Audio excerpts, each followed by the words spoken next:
નમસ્તે વિદ્યાર્થી મિત્રો, આજે આપણે ધોરણ 12 ચેપ્ટર 3 સુરેખ નિયત સંબંધમાં સ્વાધ્યાય 3.2નો દાખલા નંબર 7 જોઈશું. ગુજરાતના જુદા જુદા તાલુકામાં પડેલ સરેરાશ વરસાદ સેમીમાં અને મકાઈની ઉપજ ક્વિન્ટલ પ્રતિ હેક્ટરમાં વચ્ચેનો સંબંધ જાણવા માટે એકઠી કરેલ માહિતીની પરથી નીચેના પરિણામો મળે છે, જેમાં મધ્યક અને વિચરણ આપેલ છે તથા સહસંબંધાંક આપેલ છે. હવે એક્સનો મધ્યક એટલે કે એક્સ બાર આપણને 82 આપેલ છે. એક્સ બાર બરાબર 82. ત્યારબાદ વાયનો મધ્યક એટલે કે 180 આપણને આપેલ છે, તો વાય બાર બરાબર 180. ત્યારબાદ વિચરણ એટલે કે એસ સ્ક્વેર, એક્સનો વિચરણ એટલે કે એસએક્સ સ્ક્વેર આપણને આપેલ છે 64, જ્યારે એસવાય સ્ક્વેર વાયનું વિચરણ જે આપણને 225 આપેલ છે. હવે આપણે નિયત સંબંધ રેખા મેળવીશું અને ત્યારબાદ જ્યારે વરસાદ 60 સેમી પડે ત્યારે મકાઈની ઉપજનું અનુમાન આપણે મેળવીશું. હવે સ્ટેપ 1 એટલે કે એક્સ બાર અને વાય બાર તો આપણને આપેલ છે. હવે આપણે સ્ટેપ 2 જોઈશું એટલે કે બી બરાબર R into S Y upon S X. હવે આર બરાબર આપણને આપેલા છે એટલે કે સહસંબંધાંક 0.82 ઇન્ટુ એસવાય. એસવાય એટલે કે એસવાય સ્ક્વેર આપણને આપેલ છે, તો એસવાય શોધવા માટે આપણે 225નું વર્ગમૂળ કરવું પડશે. તેથી એસવાય આપણો આવશે 15, જ્યારે એસએક્સ સ્ક્વેર એટલે કે એસએક્સ શોધવા માટે આપણે 64નું વર્ગમૂળ કરવું પડશે. તેથી એસએક્સ આપણો આવશે 64નું વર્ગમૂળ એટલે કે 8. હવે એસવાય આપણે લખીશું 15, જ્યારે એસએક્સ આપણે લખીશું 8.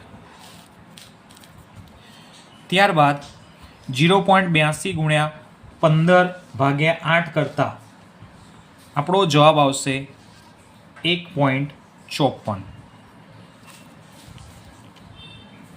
તેથી બી બરાબર આપણું આવશે 1.64. તેથી બી બરાબર 1.54 આવશે. ત્યારબાદ આપણે એ શોધવાનો છે એટલે એ બરાબર વાય બાર માઇનસ બી એક્સ બાર. હવે વાય બાર આપણને આપેલા છે 180, તેથી વાય બાર આપણે લખીશું 180 માઇનસ બી જે આપણે શોધ્યા 1.54. ત્યારબાદ એક્સ બાર જે આપણને રકમમાં આપેલા છે 82, તો આપણે કૌંસમાં લખી દઈશું 82.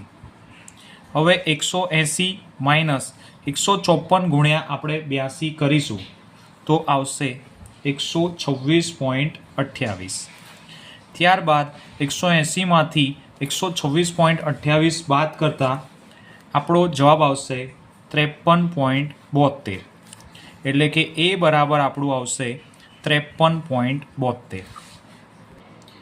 હવે બી અને એ શોધ્યા પછી આપણે વાયની એક્સ પરની નિયત સંબંધ રેખા મેળવીશું.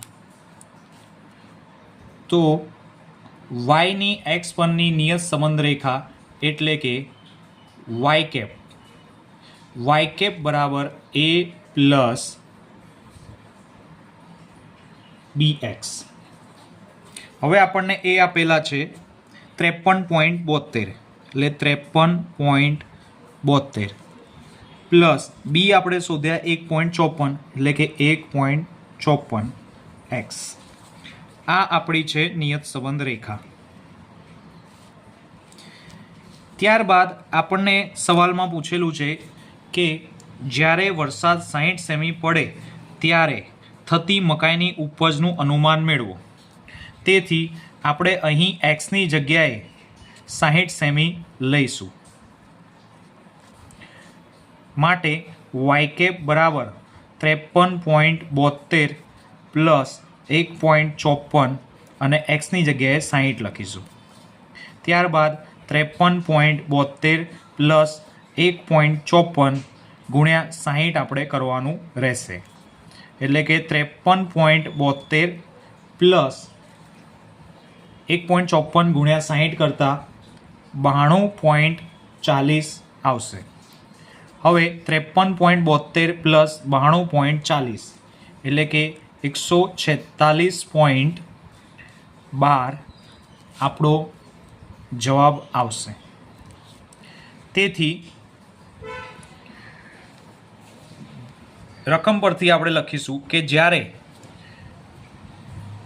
જ્યારે વરસાદ 60 સેમી હોય ત્યારે મકાઈની ઉપજ 146.12 જે આપણને એકમ આપ્યો છે મકાઈની ઉપજનો ક્વિન્ટલ પ્રતિ હેક્ટર, એટલે કે 146.12 ક્વિન્ટલ પ્રતિ હેક્ટર થશે.